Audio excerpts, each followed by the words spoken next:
Dear parents, when you hear the word puberty, what comes to mind?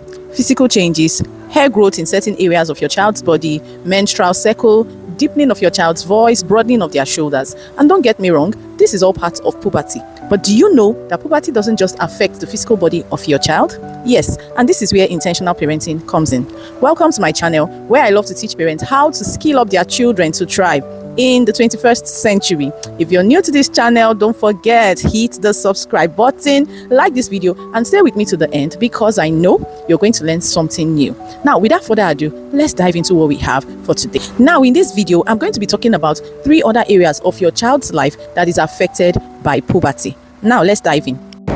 Now, one area of your child's life that is affected by puberty is their emotional life. Yes, during puberty, children experience different types of emotions. One day, your child is confident and happy, and the next day, they are quiet, sensitive, and frustrated. And the truth is that many parents interpret this as a child being rude, stubborn, or just disrespectful. But the truth is, something is going on in your child's emotional state that they are unable to process. Many times, your child is learning how to process new emotions, new thoughts, and new experiences. Right? Their brain is developing, hormones in their body is changing, and even the way they see themselves is gradually changing. This is why parents must not only correct behavior, but teach your children how to regulate their emotions. So you let them understand that it's okay to feel these emotions, but they must learn the right way to deal with them.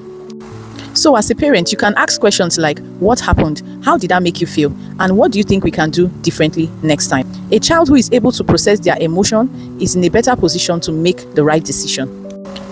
The second area we need to pay close attention to as parents is social development. Now, during puberty, children begin to care more about friendship, acceptance, and how others see them.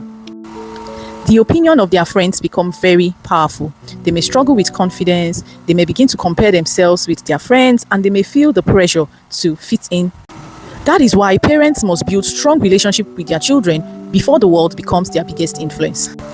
As a parent, begin to have conversations around choosing the right friends, respecting themselves and respecting others, how to handle peer pressure, and how to be confident in who they are. Your child needs to know, I can always come to my parents to talk without fear of being judged. Connection creates more communication. The third thing I'll be talking about in this video is that puberty affects sexual development. Dear parent, there's no puberty conversation without talking about the sexuality of your child. A lot of parents feel very uncomfortable having sexual conversations with their children. But the truth is, silence is not a strategy. If you're not having these conversations, trust me, someone else is having it. Whether the music they listen to, the videos and movies they watch, their friends, or even the internet. So dear parents, this is your call to action. Have these conversations with your child. Now, children need age-appropriate conversations around the changes that occur in their body, boundaries, respect, making wise choices, and even valuing their body. Now, sex conversation is not just about telling your child what not to do, but it is helping them understand identity, responsibility, self-control, and even self-respect. Teach them that maturity is not just about growing older, it's about making wise choices.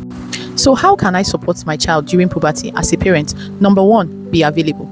Sometimes your child may not always say, I need help, but their behavior is the message.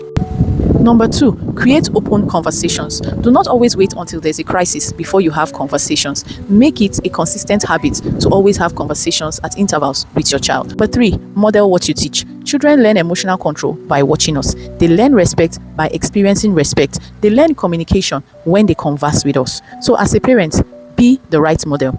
And finally, remind your child that puberty is not something to be afraid of, but rather it's a beautiful process of growth. If you got any value at all from this video, don't forget to share with parents around you, and I'll see you in my next video. Bye.